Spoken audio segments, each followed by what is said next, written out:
আসসালামু আলাইকুম everyone, this is Mujibur Rahman. Welcome to Mujib tech YouTube channel. Dear viewers, আশা করি সবাই অনেক অনেক ভালো আছেন। আলহামদুলিল্লাহ, আমি অনেক ভালো আছি। তো টুডেজ যে টপিক, সে টপিকটা হচ্ছে আপনার কম্পিউটারে কত জিবি র্যাম খালি আছে এবং কত জিবি ব্যবহার করতে পারবেন, সেই প্রসেসটা এই টিউটোরিয়ালে শেয়ার করব। তো ডিয়ার ভিউয়ার্স, আমার চ্যানেলে যদি প্রথম ভিজিট করে থাকেন তাহলে অবশ্যই আমার চ্যানেলটি সাবস্ক্রাইব করবেন এবং পাশে থাকা বেল আইকনটি অন করে দিবেন যাতে নেক্সট ভিডিও পেয়ে যান সবার আগে। এবং অলরেডি যারা আমার চ্যানেলটি সাবস্ক্রাইব করেছেন তাদেরকে অসংখ্য ধন্যবাদ। So let's get started.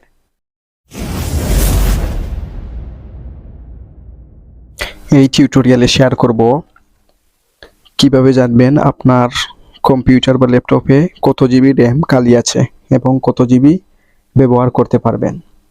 তো সেই প্রসেসটা শেয়ার করব।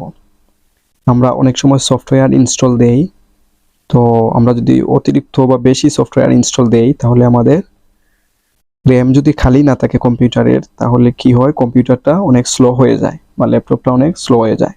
তো আমরা যদি আগে থেকে দেখে নেই যে আমাদের কম্পিউটার বা ল্যাপটপে কত জিবি র্যাম খালি আছে সে অনুযায়ী, তাহলে আমরা সে অনুযায়ী ব্যবহার করতে পারবো। তো কিভাবে দেখবেন আপনার কম্পিউটার বা ল্যাপটপে কত জিবি র্যাম খালি আছে সেটা দেখতে হলে কি করতে হবে, এখানে সার্চ বারে যাবেন, যাওয়ার পর লিখবেন system information, then enter press করবেন, তাহলে চলে আসবে। তো এখানে সবকিছু আছে, OS name, version, baseboard, manufacturer, সবকিছুই। তো একটু স্ক্রল করে এই যে আমি দেখতে পাচ্ছি ইনস্টল ফিজিক্যাল মেমোরি র্যাম, এই যে দেখতে পাচ্ছি installed physical memory RAM 4GB। এর মানে আমার কম্পিউটারটা টোটাল র্যাম হচ্ছে 4GB। দেন নিচে যেটা দেখতে পাচ্ছি টোটাল ফিজিক্যাল মেমোরি, এটার মানে হচ্ছে আমি অত জিবি ব্যবহার করতে পারবো, 3.85GB। তো টোটাল ফিজিক্যাল মেমোরি হচ্ছে 3.85GB, এর মানে আমি 3.85GB ব্যবহার করতে পারবো। আর এখানে দেখতে পাচ্ছি অ্যাভেলেবল ফিজিক্যাল মেমোরি, তো আমার মেমোরি র্যাম খালি আছে 1.80GB। তোমার খালি আছে, আমার টোটাল হচ্ছে 4GB মেমোরি র্যাম, আর টোটাল ফিজিক্যাল মেমোরি হচ্ছে 3.85GB, এর মানে আমি 3.85GB ব্যবহার করতে পারবো। আর অ্যাভেলেবল ফিজিক্যাল মেমোরি হচ্ছে 1.80GB, এর মানে আমার খালি আছে 1.80GB, 1GBর উপরে।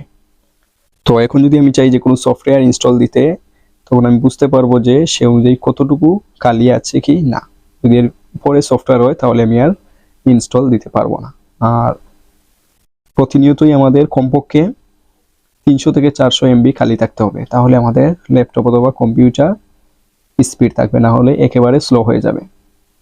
তো এভাবেই আপনি আপনার কম্পিউটার বা ল্যাপটপের র্যাম কত জিবি এবং কত জিবি খালি আছে, কত জিবি ইউজ করতে পারবেন সেটা দেখবেন এই প্রসেস অনুযায়ী।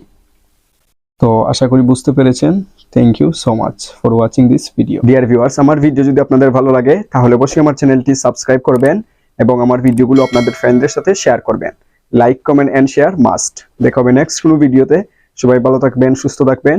আল্লাহ হাফেজ।